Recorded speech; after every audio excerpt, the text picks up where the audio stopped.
À 49 ans, Julie Andrieux est plus investie que jamais dans son métier. Passionnée de cuisine, elle a présenté plusieurs émissions cultes autour de la gastronomie. Le petit format Julie Cuisine, diffusé sur TF1 de 2004 à 2005, mais aussi Fourchette et Sac à dos sur France 5 ainsi que Côté Cuisine et les carnets de Julie sur France 3. En 2009, elle devient également chroniqueuse culinaire dans l'émission C'est à vous, où elle réalise chaque soir une petite recette.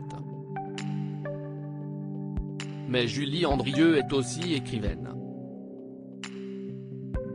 Le mardi 11 avril 2023, elle était d'ailleurs l'invitée de Anne-Elisabeth Lemoine, pour faire la promotion de son nouvel ouvrage intitulé Pasta, paru le 22 mars 2023 aux éditions Marabout. Pour l'occasion, la présentatrice a montré quelques images de la toute nouvelle émission de Julie Andrieux baptisée Les Potagers de Julie et diffusée sur France 3 depuis septembre 2022.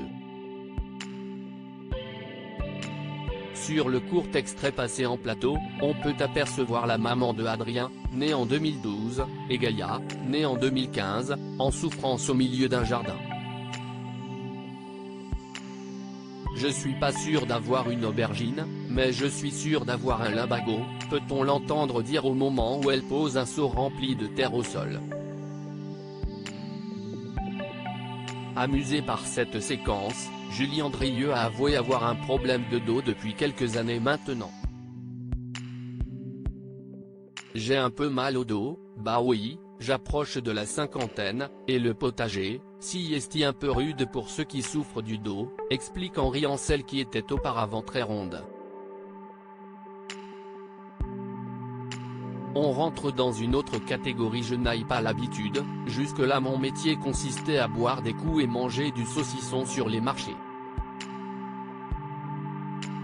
Là on rentre dans une autre catégorie, affirme ensuite l'épouse du docteur Stéphane Delajoux, toujours dans le même extrait, en s'agenouillant difficilement face à son interlocutrice. Malgré tout, l'ex-compagne du photographe Jean-Marie Perrier compte bien persévérer dans son apprentissage de la terre.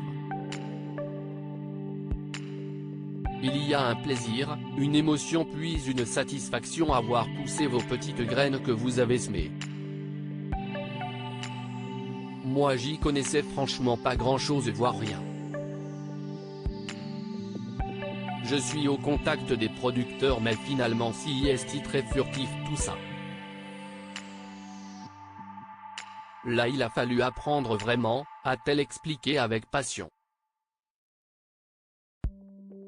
Nul doute qu'un tel enthousiasme devrait avoir raison d'un simple limbago.